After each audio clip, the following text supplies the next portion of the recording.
to be back at the show this morning to talk the big stories. Particularly, we'll take a look at the NPFL Match Day 9 returns later this weekend. We'll talk about the biggest games from there and what we should expect as the league gradually gets into a 3 weeks break before the elections. We'll also talk about what's happening from the Premier League, particularly Arsenal chasing some redemption. They've dropped points in 3 back-to-back games right now. They take on Aston Villa later today. What will be the outcome of the game? We'll talk about that and so much more on the show this morning. Victor Osimhen continues to light up Europe with goals. Scored yesterday, becoming the first Napoli player to score in 7 straight Serie A games. We'll talk about this and so much more on the show this particular morning. Well, you can always be a part of the conversation in time. Of course, the phone numbers will be displayed right on your screen, so do want to join the conversation and be a huge part of the show this morning. Otherwise, head to Facebook. We're streaming live on Facebook and our website, so go there and enjoy wholesome viewing content for your delights particularly. Before we get into all of this talk, let's take you through some news stories making rounds in the footballing world. It's time. Welcome.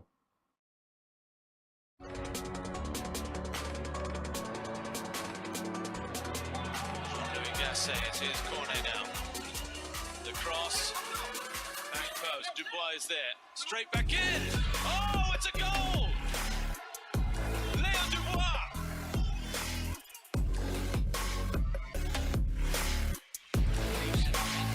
Because the score against he played the simple ball. Dia in for Hurtado. And all-timer from Eric Hurtado. One truth not often told is about the transformation that Africa has undergone in recent decades. Africa is shaping its own destiny and should be referred to as the African opportunity. On Spotlight Africa, we paint the African picture the African way, laced with truth, detail, and the color of the African continent. Join Uyai Anyekan every Tuesday and Thursdays at 4:30 p.m. Spotlight Africa, telling the African story.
It is corner now.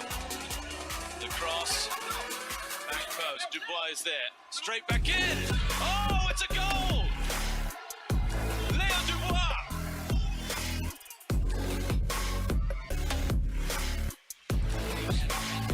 Because the score against he played the simple ball. Dia in for Hurtado. And all-timer from Eric Hurtado. All right, so thank you very much. Still a Battle of the Fans live on Spectrum TV. Let's talk about some news stories making rounds in this very exciting industry. We'll begin with the biggest story of the biggest expert in Nigeria. Victor Osimhen was once again on the scoring sheet as he netted a brilliant goal in Napoli's 2-0 victory away to Sassuolo in yesterday's Serie A game. Osimhen is now the first Napoli player to be able to score in 7 matches in a row in Serie A, and of course in 3 points for a win. He has now taken his goal tally to 18 goals this season and needs just 4 more goals to equal Giorgio's record of the most scoring African in the Italian Serie A. Well, of course, that's the story from there. The win took Napoli now on 62 points to 18 points clear of the Serie A standings as we speak to you. And of course, 18 points ahead of second place Inter Milan in the league table. Well, that's the story from there. Well, let's move away from all of that and tell you about the Flying Eagles of Nigeria. And they've had their first training in Egypt a day after landing in the venue for the 2023 Under-20 AFCON. The 20 players and the officials arrived at the Cairo International Airport around 5:30 p.m. local time. The Flying Eagles, who are unbeaten in 18 friendly matches, will play their first game of the 2023 Under-20 AFCON against the young Teranga Lions of Senegal at the Cairo International Stadium on Sunday. Then they will play their second game against Egypt and last against Mozambique on the 22nd of February and 25th of February, respectively. Egypt and Mozambique will play the first game of the tournament on Sunday by 9 a.m. before Nigeria plays Senegal by 12 p.m. The tournament will run from February 19th to the 11th of March.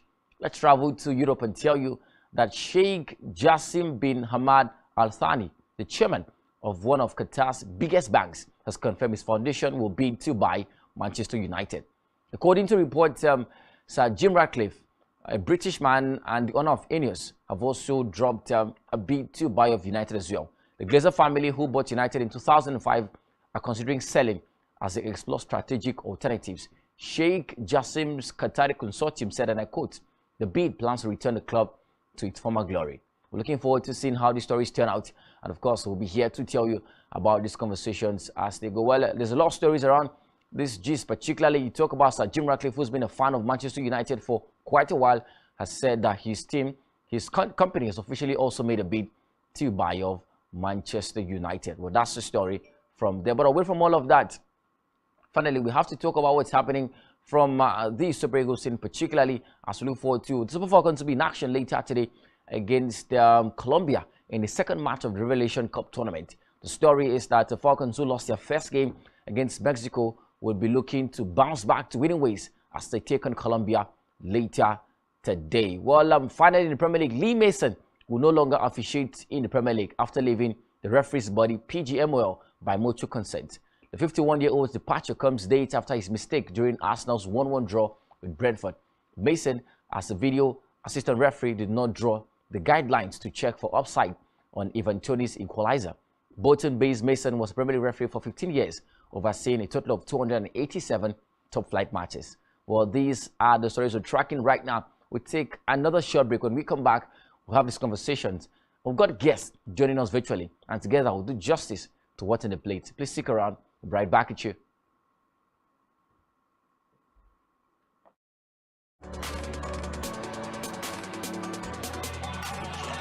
It is corner now. The cross, back post. Dubois is there, straight back in. Oh, it's a goal! Léo Dubois.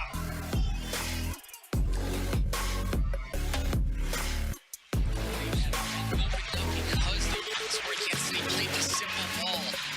Dia in for Hurtado. An all-timer from Eric Hurtado.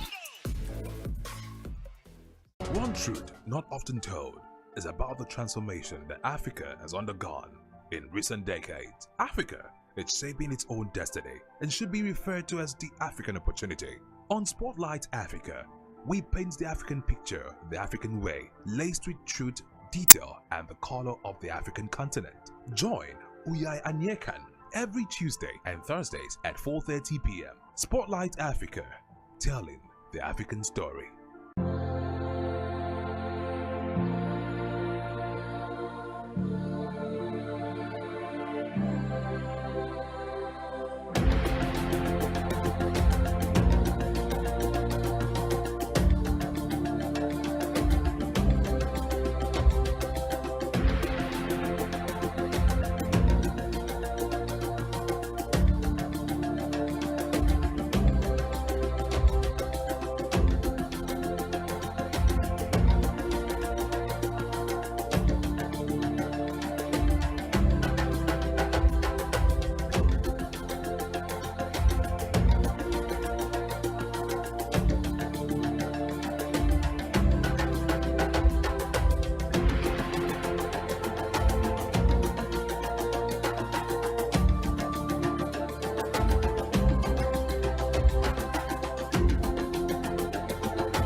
day, we'll bring you up-to-date information on topical issues affecting the common Nigerian. From issues on politics, hello Nigeria, I remain committed. Security,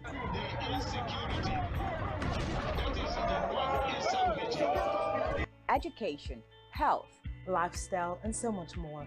Join Janice Kobum and Uyai Anyeken every weekday from 7 a.m. to 9 a.m. on Rise and Shine Daily, exclusive on Spectrum Television.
Here's corner now. The cross. Back post. Dubois is there. Straight back in. Oh, it's a goal! Leo Dubois.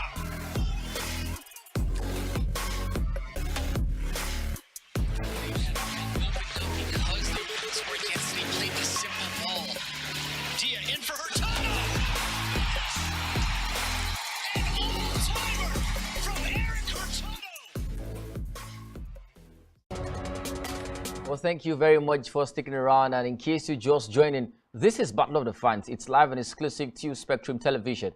And this is where we talk about the big stories making rounds in this very exciting industry called sport and football particularly. My name is Isaac, by the way, and I'm excited to be on the show this morning. Well, there's a lot on the place this morning. We'll talk about the NPFL Match Day 9 returns this weekend for another exciting round of fixtures, particularly in home front. Well, Bender Insurance, who have been the best team so far this season, yet to be beaten. Particularly, they've gotten 20 points, particularly from 8 games. And the face-off with Eyimba, who have been perennial champions in the NPFL later this week. We'll talk about Akwa United as a travel to take on Shooting Stars Sports Club of Akure. We'll take a look at their games expected later this weekend. Well, sadly, for the 3rd time in a row, defending champions of the NPFL, Rivers United will not be in action as they're preparing for their CAF assignment against Asec Mimosas later this weekend as well. But taking you through the list of games expected later this weekend in the NPFL Match Day 9.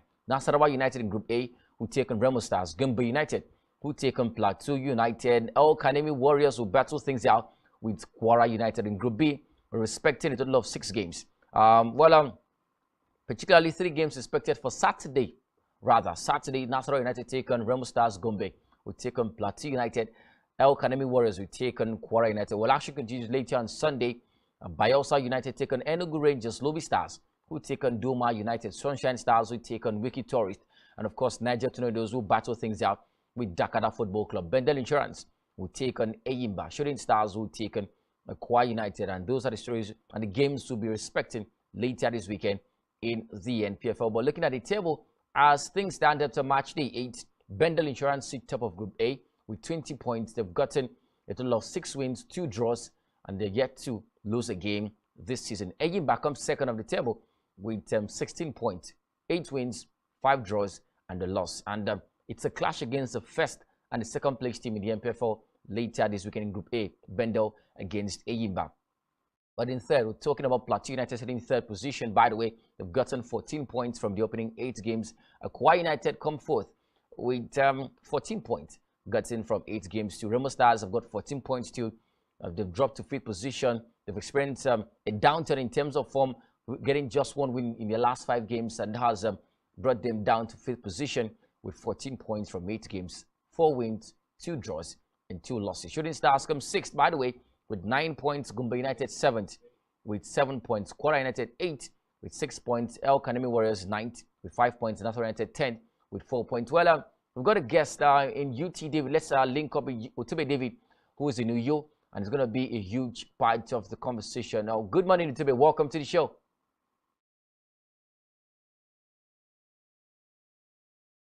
Thank you very much, Mari. A pretty fine time to be here. Happy we can also see. I hope you can hear me loud and clear. Hello, Mari. Yeah, I can hear you. Go ahead. Can you hear me? Yes, I can hear you. Go ahead. A pretty fine time to return. Well, another exciting weekend in the Nigerian Professional Football League. It should be absolutely very exciting for Rivers United because it would be their very first game in the group stages of the African Federations Cup as well. So, to a large extent, many Akwa Ibomites will be expecting that one at the Nest of Champions. All right, so well, how does it feel to not be live with us? Because you've been used to being live with us and you've decided not to come through. Is it a case of the new Naira notes or maybe unavoidable circumstances, actually? Well, it's quite obvious because it is a case of the new Naira notes. I mean, it's affected every single person. So we just wish that everything will return to normalcy in no distant time. But how are you coping, particularly getting cash? We know the scarcity of cash right now and all of that. So how are you coping getting cash? You know, POS operators, the charges and all of that. So take us through how life has been for the past couple of days for you. Well, it's been quite very difficult. I believe we had this conversation off air before we came on you air. said something about feeling gas I was actually looking forward to get cash. So that's the difficulty right here. But we just pray and expect that everything returns to normalcy in a distant time. All right, thank you very much. Well, we're talking about the NPFL, particularly games expected later this particular weekend. Looking at the games, so one of the biggest encounters would be Bendel Insurance taking on Eyimba. Well, Bendel have been one of the best teams so far, so good this particular season. I mean, look at the quality. 6 wins rather, 2 draws so far, and they've been one of the best teams so far. They take on perennial champions in Eyimba, who understand what it means to be in this particular league and win trophies in this particular league. Well, Bendel against Eyimba. Talk to us about the kind of game we should expect. Well, it should be another game basically to light up our weekend because we're talking about a side who just got promotion from the NNL, taking on a perennial champion in Eyimba. In overtime, Eyimba Vago showed their quality, not just in the Nigerian Professional Football League, but away and, of course, on the continental stage. So, Bendel Insurance, to a large extent, they have been unbeaten in the league so far this season. Yeah. And they would really want to continue from that momentum, you know, by bringing up another, you know, level of positive performance against Eyimba International. But then to a large extent, this Eyimba side, you could agree with me with the quality they have. They are absolutely not a stroll in the pack. And I believe that Bendel Insurance as well, they would want to come up with everything in the arsenal to get this one over the line as well. But Bendel Insurance, I bet you, they've actually had a very fine season. And I'm tipping them to win. But then Eyimba International, I mean, you can't write them off.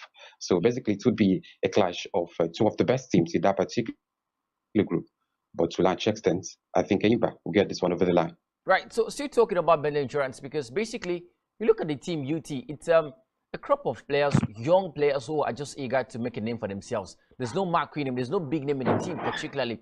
Just a bunch of young stars who are ready, you know, to sparkle in the league and probably get, you know, deals abroad or maybe in a better league, in a better team rather, in the NPFL particularly. So what has been the driving force for the players at Bendel, and why are they so good this season? They don't even play like a team that just got promoted. What's been the driving force for Bendel Insurance this season? Well, it has been a case of, you know, getting that momentum from the NNL. Don't forget that the NNL champions last season. Yeah.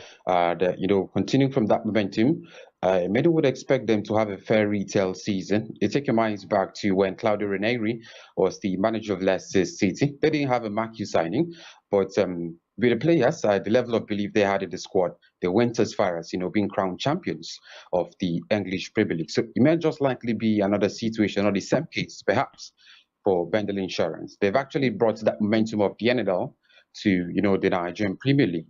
So I won't really be surprised if they get through to the Super Six, because this is an abridged version. If they continue with this momentum, definitely it will, of course, make a very positive statement for them going forward, that they can actually compete with the likes of Rivers United, the likes of Aqua United for the NPFL champion. So I believe it has been some level of momentum they gathered from the NNL. And they, of course, we've seen that consistency level with them. Right. So in the you've MPFL made as well. mention of the example of Leicester City and how they went to win the league. I remember that particular season when Leicester City were winning games. People kept saying, "Well, it's just a fluke. They'll lose at some points. They'll drop points." Leicester kept winning and kept building blocks of consistency. Well, let's talk about Bendel Insurance in that context. 8 games so far, so good. You think that we should start talking about them competing for the title yet, or is it still too early? I believe it's not too early. I mean, in the space of those 8 games, we've actually seen other teams drop points away from home or at home. A typical example would be Dakada AFC. Another typical example would be Aqua United in the very first game. So I believe this is a league that has actually been very competitive this season. We've actually seen away wins. We've actually seen home draws and home wins as well. And I feel the league is quite competitive. That one, what we, of course, saw in the last couple of years as well, with some level of stability and transparency in the league is becoming quite interesting. So with the level of Bendel Insurance at this time, it will be quite complicating for me to tip them one of the favorites to get over and, of course, win this particular league for the season. I made mention of the Leicester City season where they went on a very fairy tale run. Might just likely be another thing we should be expecting. And I bet you it will be quite fascinating to see, an underdog win the league this season. It will be quite fascinating. Right, well, let's talk I mean, about away from the usual suspects of Enyimba International, the likes of Aqua United, Rivers United, who have been tagged, favorite to get this league. All right, let's talk about if Bendel Insurance should get it, it should be a major upset for the big teams. Yeah, let's talk about another team that began the season with so much energy, so much grit. Remo Stars particularly had a fine start to life last season when they came into the NPFL. Qualified for CAF particularly, but just couldn't do well. Started the season on a fine note, lost their first game against Bendel Insurance, but since then, it's been a downward spiral in terms of form for them, despite them being one of the properly funded sides in the NPFL so far so good this season, but they've dropped down to 5th position. 1 win in their last 5 games particularly. So what do you make of the recent poor form of Remo Stars? And you think that there is a reason to this poor form? Well, there is always a reason to every single poor form from respective teams. Might just be that, the players they've actually signed for the new season haven't really acclimatized to, the philosophy of the team. Might just be, some level of uncertainty in terms of, player selection and rotation as well. And that should, to a large extent, affect the level of their composure on the pitch of play. And that's why we've actually seen Remo Stars struggling in the past couple of weeks. Many expected them to challenge for the Nigerian Professional Football League after, some level of consistency in terms of funding. And of course, how far they have been fed in terms of financial capabilities as well. So Remo Stars struggles isn't new to me, because we've actually seen teams who have been funded really well in the NPFL, but they went as far as struggling. So it might just be a case of, instability in the league. Might just be a case of, the gaffer of the side not being able to stabilize these players, make them acclimatize, and also, get used to the philosophy of the team. So I believe with time, they can actually, of course, get used to what is obtainable in Remo Stars' team and the gaffer as well. All right, so by virtue of the fact that you're in Uyo, Akwa Ibom State, let's talk about Akwa United particularly. They're going to win a couple of days ago against Gombe United at the Nest of Champions. A worthy win, just a goal to nil, and the team were seen as culprits for missing loads of chances. Definitely. But they traveled to take on Shooting Stars later this particular weekend. Well, talk to us about the seeming apparent found form and for Akwa United and what should be expected from them, because I know that we don't talk about it every time, but you as an Akwa United fan would want them to compete for the title. So talk to us about Akwa United form and the chances of qualifying for the Super 6, even if it's too early to start talking about the Super 6 yet. Well, Akwa United had a very bad start to the Nigerian Premier League after being trashed right here at the Nest of Champions. But then, all stone is not really left forgotten due to the fact that the season is still early as well. They still got a chance. After that win against Gobe United right here at the Nest of Champions on Thursday, it has actually boosted the momentum and the morale of the team. Coach DG Ayeni actually spoke about, the team spirit and what is expected of them as players as well. They are currently fourth, if my memory serves me right. They are fourth in that fourth particular with group. So 14 points. They stand every single chance of qualifying. Yeah. 14 points. So it actually shows you that they stand every single chance of qualifying. They've actually had some mixed results, particularly in the start of the season. But then, to a large extent, Akwa United, perennial winners of the MPFL, they stand every single chance of making it to the Super 6. Holistically, what do you make of their performance so far, Sigi? Because I was looking at the stats, for the side in the last couple of games, 8 games they've played this season, 4 wins, 2 draws, and 2 losses. They've scored 10 goals, they've conceded 4 goals. So, on a broader perspective, what do you make of Akwa United's performance after match day 8 in the league so far, UT? Well, I've not really been impressed with their performance, to be very frank, because at the start of the league and with the caliber of players they've actually signed to the side at the head of the new season, much was expected of them. We shouldn't be talking about Akwa United in the top 5. We should be talking about Akwa United in the top 3, knowing the consequences of dropping points in a league being taken an abridged version. So I feel like I've not really been impressed with their performance, but then there is always room for improvement. Like I'll always say, there are still matches to play before the Super 6 tournament, which will take place in no distant time. So I feel with the level of belief they have in the team after some consistent result they've got in the last 2-3 games, they can actually go far, as well as competing for the top 2 in that particular group. All right, so well, match day 9 returns later this weekend.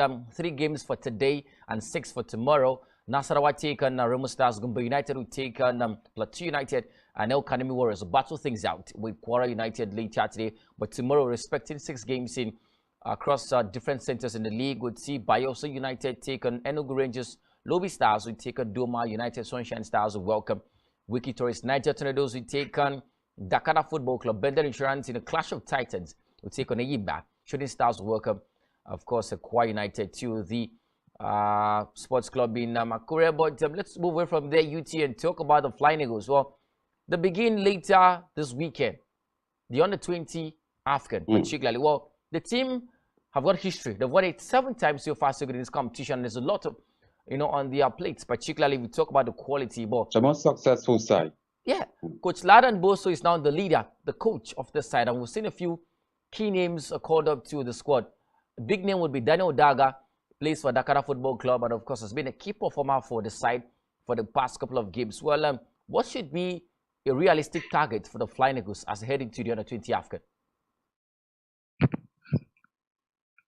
Well, it should be a usual routine for them. The target should be going as far as winning the under-20 African. We're talking about 7-time champions. No African nation have actually matched that record. They attacked the most successful side, the under-20 championship. They've had series of pre-season friendly matches ahead of this particular tournament. I think that friendly matches when they're unbeaten.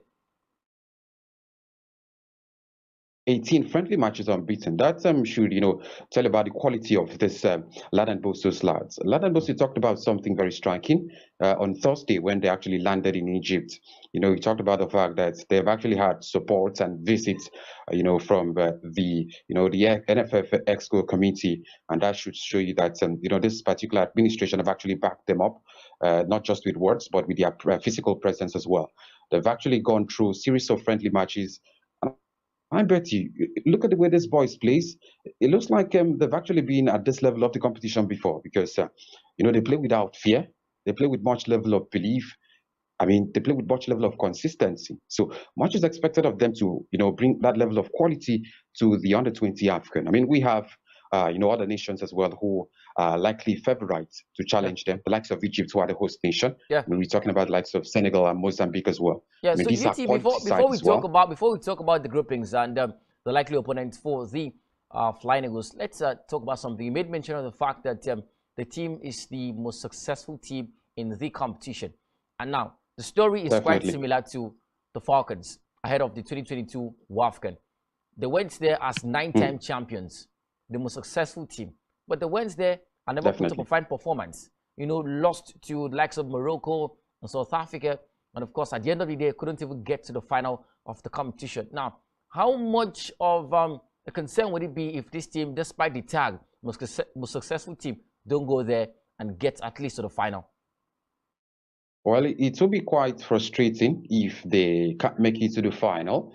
But I think the scenario here with the under-20 side led by Coach Laden Bosu isn't really the same with what was obtainable with the Super Falcons of Nigeria. Because if you take a look at the friendly matches they've actually played, I'm talking about the Flying Eagles of Nigeria. I mean, we're talking about quality friendly matches, not just with non-league sides right here in the continent, but they actually traveled out, took on other club sides as well outside the shores of the country. So I believe with the quality they've actually gathered, we're talking about home-based players right here, Dakada FC players, Nasarawa FC the player from Nasarawa FC is also there. I mean, these are quality players who have done really well right here in the domestic front. So I believe with the way they've actually played, we talked about more than 10 friendly matches. Yeah, let's talk about possible competition. In the build-up to the Falcons campaign at the WAFCON particularly, we talked about the quality in the side. We made mention of so many players playing their trade in top clubs across the world and how much of a slow ride, an easy ride it was going to be for the Falcons at the WAFCON, but it was never so, because the indications that we saw at the WAFCON was that football in Africa has evolved. Basically, it's not just about hard-hitting African football. Football has developed, and we saw what the Moroccans were doing at the WAFCON. We saw what the South Africans did at the WAFCON. So let's talk about possible competition. And don't you think that football in Africa at age grade level has also improved technically, that the Flying Eagles might go there and struggle against teams that are particularly coordinated, technically speaking? Definitely, I think you made a very striking point about football in Africa evolving. Over time, we've had winners with, some have actually tagged them underdogs in a tournament, but they've actually gone far as making a statement. But I believe that shouldn't be the case of the Flying Eagles. What really affected the Super Falcons was they actually allowed them to rock around the side as well, because in as much as you're going to a competition of this caliber, you should expect some level of upset. You should also understand the fact that other teams that are coming to that competition are not coming into joke or play. And I feel they were overconfident that they can actually do this, because it has been a usual routine for them going to tournaments like this, winning every single time they appear there. And I feel if the Flying Eagles of Nigeria leave their successes, 7-time champions, no doubt about that, one of the most successful side in the competition, if they actually forget that tag of being the most successful side in this competition, they can actually go as far as creating upsets in that particular competition. But if they go with some level of complacency, having this self-belief that they've done it before, they can do it again, I bet you they would be knocked out in the group stages. We're talking Senegal, Egypt. I mean, these are tagged favorites for the tournament. And I believe to a large extent, they can actually go as far as winning this particular competition. Well, by the way, the competition begins from 19th February later this weekend and runs all through to 11th of March 2023. Well, the groupings in Group A, we've got Nigeria, Senegal, Egypt, and Mozambique. In Group B, we're talking about the Central African Republic, Congo, South Sudan, and Uganda. Group C has got Benin Republic, Gambia, Tunisia, and Zambia. Only the semi-finalists will qualify automatically for the FIFA Under-20 World Cup in Indonesia, which begins on the 28th of May 2023. We're looking forward to the performance of the boys, and we hope that they go there and get things done. UT, before we take a short break, let's talk about the Super Falcons. Well, participating in an invitational competition, a 4-nation tournament. It's the Revelations Cup tournament. They lost the first game against the host Mexico, and I'd love to get your thoughts on the performance of the girls in that game and they take on Colombia later today for the second match. First up, let's do a throwback to the game. Went down a couple of days ago. Nigeria-Mexico, they lost by a goal to 0 in the particular game. Kiana Palacios was a difference on the night for the Mexican national team as they got on to get a victory against the Falcons. So talk us through the performance of the Falcons and if you were impressed despite the loss. Well, I'm not really impressed with the performance of the Super Falcons in the last couple of competitions. Take your minds back to, the Aisha Buhari tournament where we had in Abuja before a major tournament. I think that was before the WAFCON. They didn't do enough. I mean, they kept losing games. I think the Bayana of South Africa came here to Abuja. I mean, trashed them in a two-legged tie, in the 4 tourney. That's the 4 invitational tournament. The Aisha Buhari competition. Yes, and that to a large extent sheds more light on the, the capability of Coach Randy Wardrum. I think the Gaffers hasn't really done enough. In the last couple of years since being appointed the Super Falcons, manager rather. The Gaffer hasn't really done enough. I mean, you can't keep losing games after games and then you expect to go to a competition as the World Cup, the Women's World Cup, and do really well. It doesn't speak good of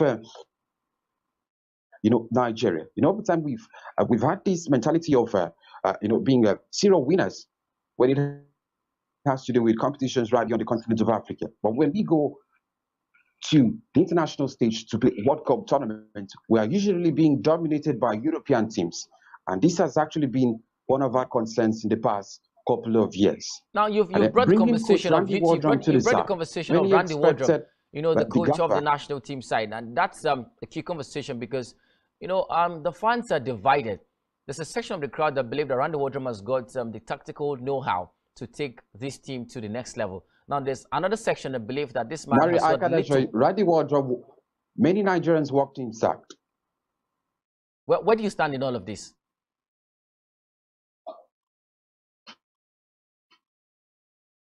Can you hear me? Yeah, I can hear you. Now, you're saying that many Nigerians want him sacked. And I'm saying, I've also had conversations with some Nigerians that believe that this man has got the tactical know-how to take Nigeria to the next level. Now, where do you stand in all of this conversation? You think he should stay or leave? Now, bearing in mind that a good team, can only be good if they have a good coach. Take, for instance, what happened to Chelsea. When Frank Lampard was the manager there, it was here and there for Chelsea. But Thomas Tuchel came in with that same squad, won the Champions League. So it all boils down to having a tactically sound coach. So talk about that and how that relates to the Super Falcons, because there's a lot of quality in the side. I look at the national team setup.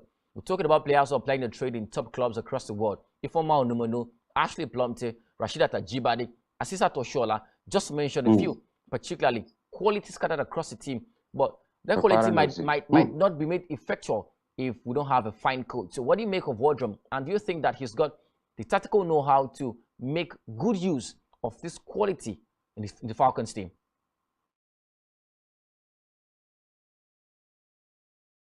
Well, he absolutely does not have the tactical honors to take this Super Falcons team to, a higher level. I've always been asking questions. I think since when he was appointed as the gaffer of the Super Falcons, I went through, his CV. I went through what he's actually attended as a national team coach. I mean, he hasn't really coached any national team that have actually been renowned in his career. So bringing him to the Super Falcons of Nigeria, that's another huge pressure. That's another huge level of responsibility as regards to college games or college teams where he has actually been gaffer. And that's when that level of complexity comes in.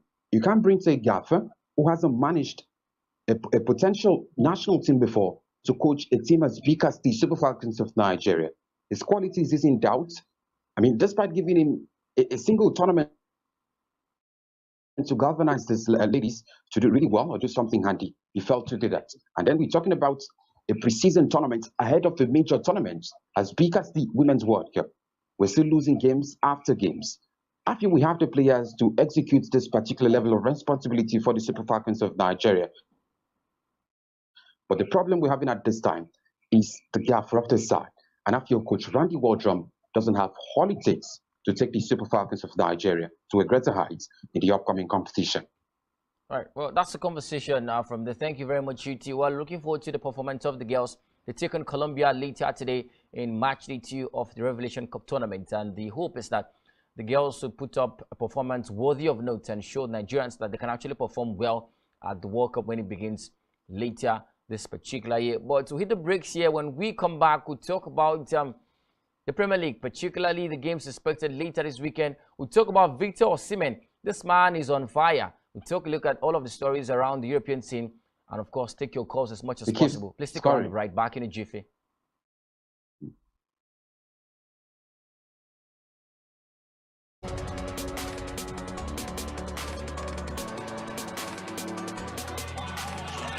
It's his corner now.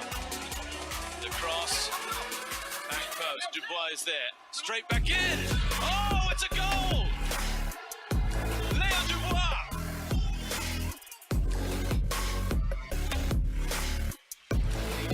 Because the Sport Kansas City played the simple ball.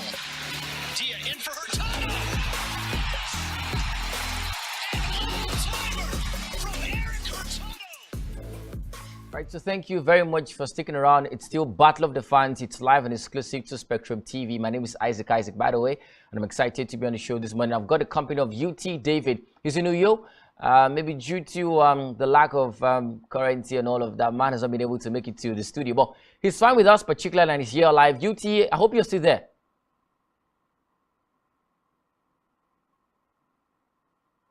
All right, well, we'll talk to UT. But the Premier League returns later this weekend. Before we talk about the Premier League, let's talk about Victor Osimhen. Well, the man has been in the best of form so far, so good. UT, it's good to have you still on the show. Victor Osimhen scored once again yesterday.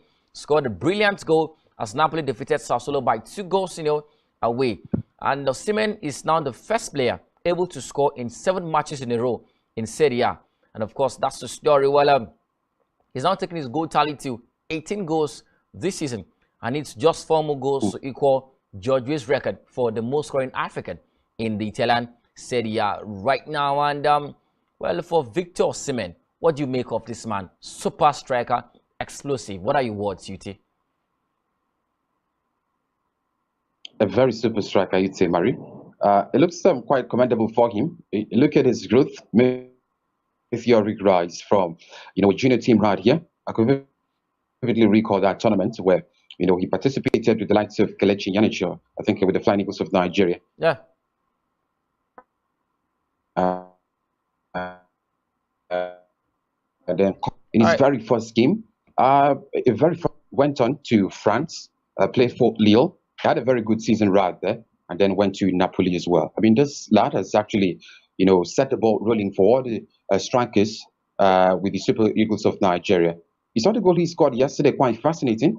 A very tight angle, particularly. I mean, naturally, as a goalkeeper, you don't expect Osimhen to hit the ball from there. Angle. You respect a cross, particularly, but this man, in his remarkable brilliance, hit the ball from there, and it was a goal, particularly. Now, let's talk about Osimhen in the light of the summer transfer market, because he's come under so much media attention, and of course, there are top clubs looking to get him. We've seen United in the picture. We've seen Chelsea. There's also PSG. Now, if we are close to Osimhen, what would you want him leave Napoli to? Well, it is quite a very big question to ask, Barry, because I am quite certain he's one of the hottest strikers at the moment in European. If not the hottest, right now. This would be one of the. If not the hottest, one of the hottest.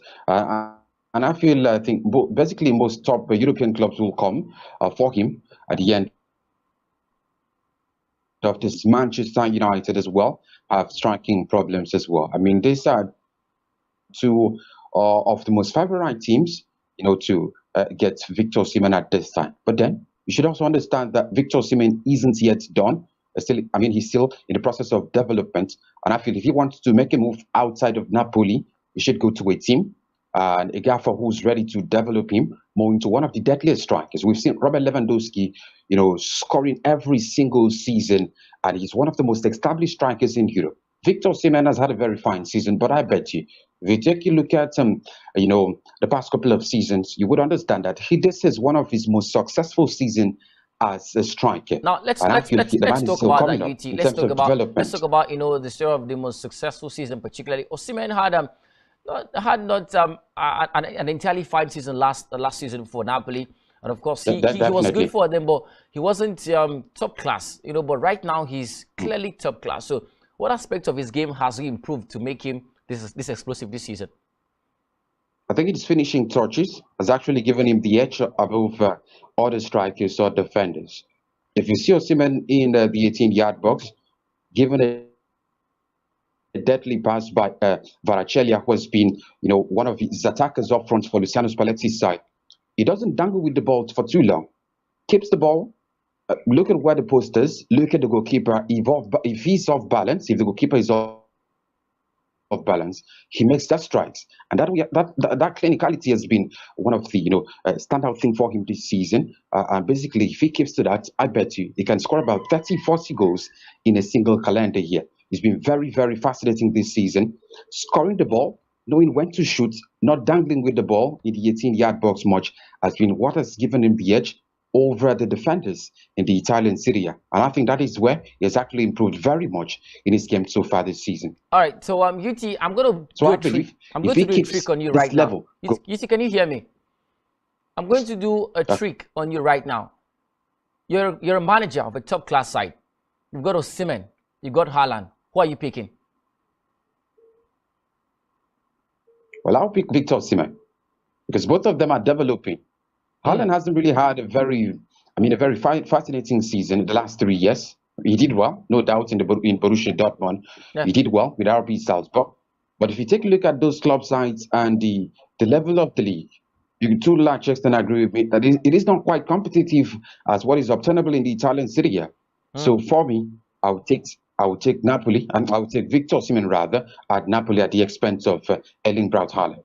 Who do you think is going to win the European Golden Boot first, Osimhen or Haaland? Well, I feel it's Erling Braut Haaland. I'll tell you why. This Manchester City setup, I think, is really built around a striker. Irrespective of any type of striker you are, you will always find goals. And that's quite something that's very certain with Erling Braut Haaland. Most times, the level of supplies at Napoli is not what is obtainable at Manchester City.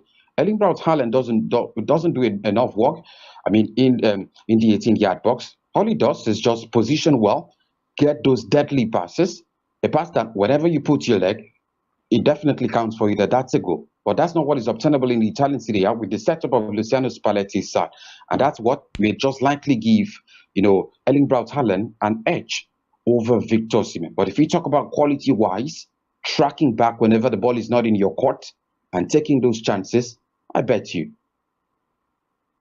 Victor Osimhen has it all at the expense of Erling Braut Haaland. So holistically, you're saying that Osimhen is a better striker than Haaland, right? Definitely. All right, thank you very much, UT. Let's talk about the Premier League. Returns later this weekend. Well, Arsenal have been struggling, dropping points in the past 3 games particularly, and they'll need a response against Aston Villa in a lunchtime kickoff. The game comes up later today by 1:30 p.m. Well, for Arsenal, they've lost grip on a title chase, sadly, because of that loss to City just on Wednesday particularly. So looking at the game, what kind of response are you expecting from Arsenal when they take on Aston Villa later today? Well, it should be a massive response, but Arsenal have actually, flattered in the last 3 games since losing to Everton, and then drew against Brentford. Yeah, and then I understood that if they go 2 games unbeaten, that certainly drops the momentum of the club, and that has been what has affected them against Manchester City and Brentford. You as a title challenger, you can't lose in such fashion against a struggling Everton side. Take a look at how Everton played that particular game. And this has been something that has happened over the last couple of years for the Arsenal side. They keep on pushing, but when they get cracked in 1 or 2 matches, you see them dropping points or dropping their consistency level. Now, most and that has been what has affected them. Against Aston Villa, many would expect that. No intent to cut you short, TT. Now, most people talk about the fact that if you want to win the Premier League, you have to have a strength in depth. You've got to have quality in your bench. And then, sadly, Arsenal have been, using the same 11 for like 7-8 games right now. You think that also contributed to their dip in form and the fact that there is no quality, worthy options and bench for us now? You think so? Well, using the same crop of players every single weekend is not a problem. But the problem is not having depth in your squad, because in as much as you're using the same crop of players every 4 or 5 days of English Premier League matches, you would certainly, expect some level of fatigue, injury worries lurking around the side. And then you would want to turn to your bench. And if you don't have qualities on the bench, then certainly You think affect Arsenal you. don't have quality in And their that- bench? You think And that's Arsenal what don't is have quality in affecting the Arsenal bench? this time. They don't really have quality on the bench. Let's look at their bench. Certainly not. Let's I look mean, at they their brought bench in the likes of particularly. Jorginho. Yeah, let's look at the bench. We're talking about Jorginho, Leandro Trossard is particularly always on the bench for them particularly, and then we're talking about players like Tomiyasu, Fabio Vieira, and Kieran Tierney. No quality enough to win the Premier League. Not quality enough, Mari. Not quality enough. Takehiro Tomiyasu has done well last season, but I bet you he's not quality enough. I mean, to take this Arsenal side to a higher level. You take a look at the regular starters. Bukayo Saka, if he's injured now, I mean, you can't point to the bench and say this player, I mean, quality-wise, can go toe-to-toe or represent or do even more than what Bukayo Saka does for Arsenal. What about that's the same case with the captain Leandro of the Trossard? Martin Odegaard. Trossard. Well, Leandro Trossard hasn't really shown that glimpse we saw at the Amex Stadium when he was still with Brighton and Hove Albion. Yeah. I mean, he's still a shadow of himself since making the switch to the Emirates Stadium. He's not the center of attraction at Arsenal. That's one thing we should understand. Leandro Trossard did very well with Brighton and Hove Albion because he was given that free role. Sometimes he plays as a number 10, sometimes he plays as a 9, sometimes you can find him on the wings, and he did really well. At Arsenal, you have instructions. And he's not even starting games. So if you're not starting games, you can acclimatize, so you can understand your teammates. If you come off the bench every single time, it affects the level of the tempo of the game, and it also affects you as an individual. So I feel Leandro Trossard cannot directly replace Bukayo Saka at that Arsenal side. So depth in quality, and of course the level of quality on the bench will affect Arsenal this season. You talk about Manchester City, they have every single thing. Yeah. You point to the bench, they have every single player that can actually represent, regular starters at the team. And that was what has actually given them the edge over even Liverpool or Manchester United. All right, so wrapping up the Arsenal conversation, do you think that Arsenal will ever taste that top spot again this season? Well, it is actually quite very difficult because when you have drop some level of momentum and some level of inconsistency, it affects you. I've always talked about something that each time Manchester City goes to the top of the Premier League table, it is usually very hard to knock them down again. Yes, it is usually very hard to knock them down again. I understand that Arsenal still have a game in hand, but that doesn't guarantee them, the top of the table again. They've actually been there for a very long period of time. At some point, you were talking about Arsenal leading the table with 8 massive points. Yeah. And those points are no more. So if you lose consistency and momentum in the team, certainly it would affect, the ambition you have for the season. So Arsenal at this time, I don't feel they have to believe that they can actually challenge Manchester City anymore for the Premier League title. All right, so let's talk about team news ahead of the Arsenal-Aston Villa game. For Aston Villa, Tyrone Mings faces a fitness test on the high. A thigh problem he picked up against Manchester City. Well, of course, Bertrand Traore is available after injuring himself. Diego Carlos is back in training for Arsenal. Thomas Partey sat out of the game against City and is going to be assessed later today. Mohamed El-Neni and Gabriel Jesus are the long-term absentees for Arsenal so far. Amos Withrow is also expected to be back for Arsenal later today. Oli Watkins is aiming to score in 4 successive league matches in his career, and he could start today for Aston Villa. Right? Well, UT, let's talk about the battle of two strugglers on different ends of the table. Chelsea against Southampton. Chelsea have not been the best of teams so far, despite the quality, particularly. They've taken a fellow struggling Southampton side who've sacked 2 managers already this season. Almost got Jesse match, but the deal fell through. Well, talk to us about this kind of game and what you should expect, particularly the neutrals. Well, certainly it would be a tale of two struggling sides, talking about Southampton and Chelsea. But I think one thing is usually vital for some Premier League club sides. You saw the level of reaction for Everton against Arsenal when they sacked their manager. And then, of course, that may certainly be the same case with this Southampton side. Yeah. They have sacked their manager, and then positive response is expected of them. They would really want to impress the interim gaffer, who is, standing in as the acting manager for now. And I feel it would be a stroll in the park for Chelsea, because Chelsea also have their own problems. They're also struggling this season as well. I mean, the problem of Chelsea is so large. Many are saying, quality-wise, they have it, but it looks like the gaffer is lacking behind in terms of trying to transfer his philosophy to these lads. What do you think is a problem at Chelsea, UT? Well, the problem of Chelsea is Graham Potter. It is Graham Potter. They've got everything in their arsenal to take this particular club side to a higher ground. I mean, look at the quality of players they've actually signed this season.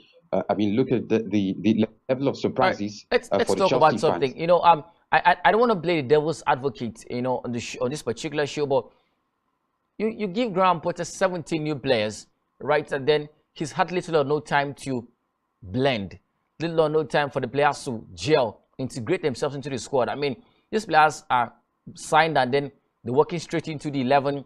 There's no pre-training, there's no tactical sessions to understand the system, for Graham Potter also to understand the qualities of these players and the abilities in order to find a system that works for all of them.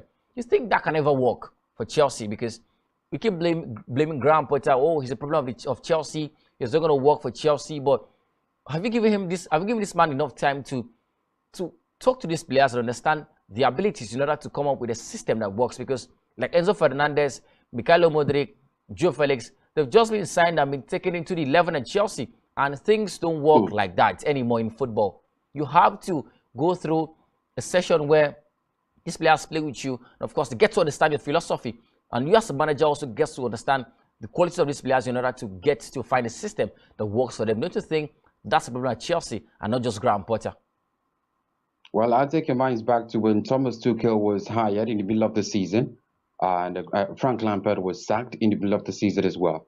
Thomas Tuchel did not have enough time to transfer his blueprint and philosophy to the lads, but they went as far as winning the UEFA Champions League in the middle of the season without even getting to know the players and the attributes.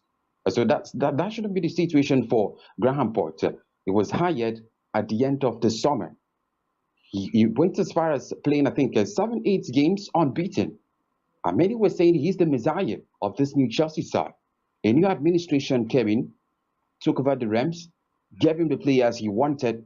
I believe the players that the new administration have actually signed for Graham Potter are the players he wanted.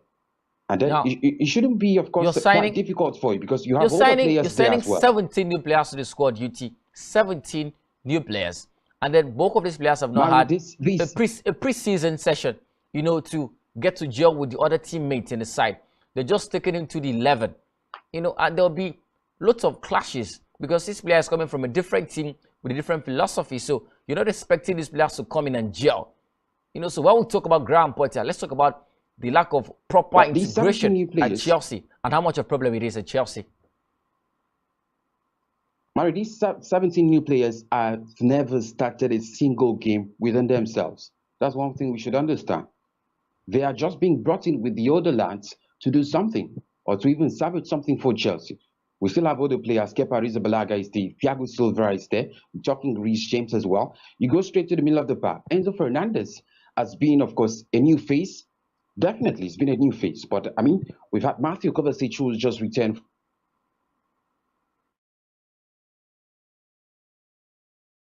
All right, well, looks like network is a little here and there for Chelsea, not Chelsea, for UT particularly. But let's look at the games. Let's look at team news for Chelsea. Benoit Badashile, Noni Madueke, Pierre-Emerick Aubameyang, and David Datro Fofana are back in contention for Chelsea, having been ineligible to face Borussia Dortmund. Chelsea will also monitor Daud Ben Chilwell and Raheem Sterling ahead of the game later today. Wesley Fofana, Denis Zakaria, and Mateo Kovacic return to the matchday squad in midweek after overcoming injuries. But that's the story. Well, for The away side talk about Southampton. First team coach Ruben Sellers will take charge of Southampton following the departure of manager Nathan Jones. And that's the story. Well, Sellers striker Che Adams is also doubtful. Well, it will also be delighted to see Paulo Nwachu play later today for the Southampton side, who are looking to get themselves back into winning ways. Chelsea have scored 4 goals in 9 games in all competitions in this year, failing to score more than once in any of those fixtures. And that's how sad and how bad Chelsea have been. So far, so good this particular season. We'll hit the breaks here. When we come back, we'll talk about transfers. Well, Mason Mount becoming a fringe player at Chelsea. And the story is that Liverpool want to get this man. We'll talk about this and so much more after this break. Please stick around. Right back.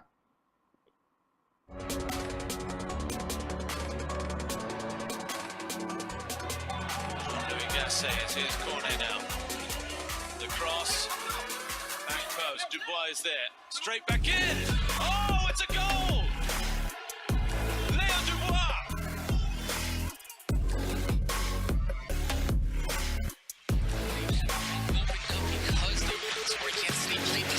One truth not often told is about the transformation that Africa has undergone in recent decades. Africa is shaping its own destiny and should be referred to as the African opportunity. On Spotlight Africa, we paint the African picture the African way, laced with truth, detail, and the color of the African continent. Join Uyai Anyekan every Tuesday and Thursdays at 4:30 p.m. Spotlight Africa, telling the African story.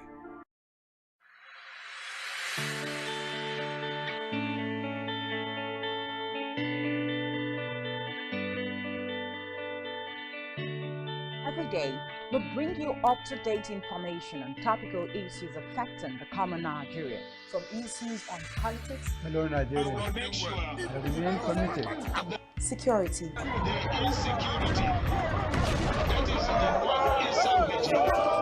education, health, lifestyle, and so much more.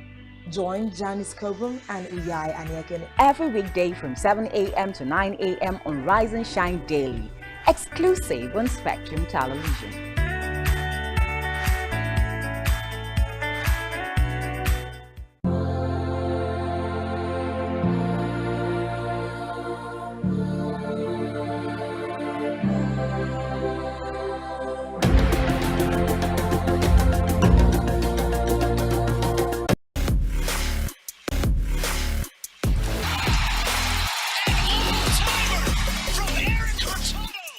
Very much for sticking around. It's still Battle of the Fans. It's live and exclusive to Spectrum Television. My name is Isaac, and a few friends call me Marizona, and I'm excited to be back on the show today. We're gradually getting to the end of the show today, and I want to talk about transfers, and as we look forward to the summer transfer markets. But before that, let's take you through some stories and some games expected later this weekend. From the Premier League, Brentford take on Crystal Palace. Well, Arsenal by 1:30 will take on Aston Villa. Brentford take on Crystal Palace. Brighton take on Fulham. Chelsea will take on Southampton. Everton take on Leeds United in a battle of two struggling sides. Nottingham Forest take on Manchester City. Wolves will take on Bournemouth. And the game of the weekend, it's Newcastle taking on Liverpool. That game promises to be quite exciting. And we'll have to talk about that. Well, United on Sunday will take on Leicester City, and Tottenham will take on West Ham United. And that's the story from there. Well, the fixtures displayed right on your screen there. And well, a lot to be expected in Premier League. And Aston Villa, Arsenal, like you've seen there. Brentford taking on Crystal Palace later today as well. Brighton and Hove Albion against Fulham. Chelsea in a fight of strugglers. Well, the bottom team in the top 10 and the bottom team in the bottom 10 also will be taking on themselves later today. Chelsea and Southampton, by the way. But also, Nottingham Forest will take on Manchester City. Wolves will take on Bournemouth. And Newcastle United will take on Liverpool. The games will be tracking later this weekend in the Premier League. Well, it looks like UT has rejoined us. If not, let's talk about the La Liga and the games expected from there later this particular weekend. Well, Barca look to be doing very well so far, so good. We talk about the quality, the lead, the chasing pack in the La Liga standings as we speak to you, and it's been a roller coaster ride for them so far, so good. Played a 2-2 draw against Manchester United in the Europa League a couple of days ago, but they look decent in the La Liga, and the take on Cadiz. Well, they sit top of the Serie A standings with 56 points from 21 games. Real Madrid comes second with 48 points from 21 games. Real Sociedad third with 42 points from 21 games. Atletico Madrid come fourth with 38 points from 21 games. But the games expected later this weekend in La Liga, match day 22. Girona yesterday defeated Almeria by 6-2. Sociedad take on Celta Vigo by, of course, 2 p.m. later today. Real Betis take on Valladolid as well. Mallorca against Villarreal. Osasuna welcome Real Madrid. Elche take on Espanyol. Rayo Vallecano take on Sevilla. Atletico Madrid take on Athletic Bilbao. Barcelona table toppers tomorrow take on Cadiz. And Getafe will take on Valencia. The games are tracking later tomorrow in the La Liga. Well, of course, there's a story about Manchester United, and it's about a potential new owner. Well, the story is that Sheikh Jassim bin Hamad Al Thani, chairman of one of Qatar's biggest banks, has confirmed that his firm has officially tabled a bid to buy off all of the stakes at Manchester United. And according to reports, the bid is around the region of £4.5 billion as we speak to you. And it's quite crazy to see what's happening with United. But also, a lifelong United fan who's also the owner of French club Nice, talk about Sir Jim Ratcliffe, has also tabled a bid to buy off Manchester United. And we're looking forward to the next couple of days to see who the Glazer family will sell off the team to. Well, Jim Ratcliffe is 70 and he has an history of investment in sport. He owns French club Nice and Swiss club Lausanne as we speak to you, and he wants to buy off Manchester United. Well, that's the story from there. We look forward to seeing how these things turn out. Talking about transfers particularly, there's a lot. Chelsea are considering sending Mason Mount to Atletico Madrid in order to get Joe Felix on a more permanent basis. Well, that's the story. And as we look forward to the general transfer market, there's a lot expected from both sides. Particularly, we talk about teams like Chelsea, Liverpool, Atletico Madrid. The story is that Chelsea would want to sell off the man Mason Mount in order to bring in the man Joe Felix. So that's the story from there. Well, looking at some transfer stories as we prepare to bounce. City have renewed their interest in Declan Rice, who plays for West Ham United. He's a midfielder, and the story is that Manchester City are looking to get the man. Liverpool are also pushing to get Mason Mount from Chelsea amidst a lack of progress in the contract talks, and that's the story from there. Chelsea are also willing to get Denis Zakaria. Juventus have said that they are willing to sell this man off on a permanent basis, and Chelsea are the top clubs chasing to get this man's signature at the end of the season. Atletico Madrid want £80 million for Joe Felix, and that's the story from there. But also, Chelsea are also yet to apply for a work permit to get Brazilian Andre Santos to play for Chelsea. They signed the man from the Brazilian Serie A in January, but he's yet to get what they call a work permit in order to be able to play for Chelsea. And as we speak to you, there is little or no progress in the talks to get a work permit for Andre Santos. Still talking about transfers this morning. Newcastle are preparing to offer English defender Dan Burn a new contract. He's 30. He's been a key performer for Newcastle in their chase to getting themselves back into winning ways. And the story is that they're willing to extend this man's contract for another year. And that's the story from there. But still talking about transfers this morning. Well, we hear that Manchester United and Manchester City are also looking to get the signature of Mason Mount. Mason Mount, sadly, has not been a key performer for Chelsea. He's lost ground on the starting lineup, basically losing to the likes of Joe Felix, Mikhailo Mudryk, and he's yet to get a playing time with this particular team. So he wants to move out of Chelsea. Liverpool, City, and United are looking to get this man's signature. But before we wrap up the show this morning, let's take you through some games expected in the French Ligue 1. Well, PSG have been struggling particularly. That has been the story. So far, so good for them. But later today, Nantes take on Reims and Strasbourg take on Angers. PSG will take on Lille in a game that should be quite interesting. Well, Lille is a former side of Victor Osimhen, and that's the story from them. PSG looking to get this particular man. Troyes take on Montpellier particularly. And of course, Toulouse take on Marseille, Lens take on Nantes, Lorient take on Ajaccio, and Nice take on Reims. Looking at the Ligue 1 table, after 23 round of games, PSG, despite their recent dip in form, sit top with 54 points gotten from 23 games. Marseille comes second with 49 points gotten from 23 games. Monaco comes third with 47 points gotten from 23 games. Lens come fourth with 46 points. Lille come fifth with 41 points from 23 games. Looking at the relegation scrappy battle, it's between 4 teams. Strasbourg in 17th with 18 points.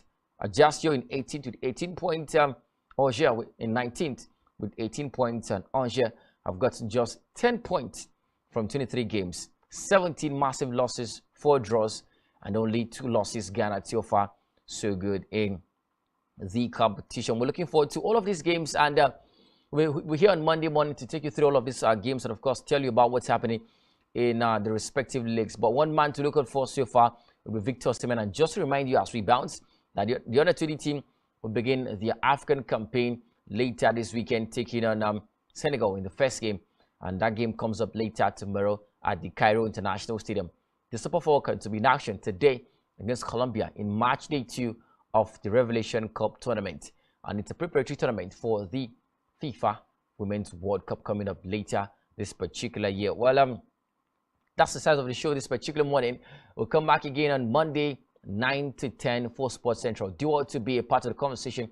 And of course, we're streaming live on Facebook, and do want to connect with us on Facebook, Instagram, and Twitter at spectrumtv.ng. So go there and of course enjoy wholesome content for your viewing delight. My name is Mariziona. It's Isaac officially. Do want to have a lovely weekend, and I'm out. Ciao, ciao.